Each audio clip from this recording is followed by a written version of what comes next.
Aš ne per seniausiai sužinojau, kad objektas tampa ne PVM objektu, jeigu tai yra sena statyba, o sena statyba yra praėjus 2 metams. Taip.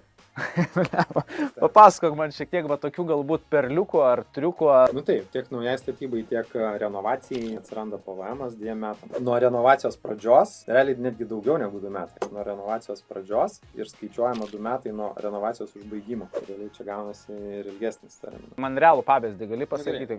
Čia gali, tai PVM aš nieko tokio, buvo tiesiog daug mažesnis pelningumas. Bet tai yra tokių situacijų, kai nusiperki ir pradeda renovaciją. Ir tada Filipinė nori parduoti. Ir supranti, kad reikės mokėti PVM. Kodėl? Nuo visos sumos. Dėl to, kad toks įstatymas. Jeigu aš tą nusipirkau būtą už 100 000, įrengiau, sakykime, už 20 000, pardaviau už 130, tame tarpe, kai aš pardaviau, nebuvo išduotas 2 metų terminas, tai nuo viso 130 bus PVM 21 procentas.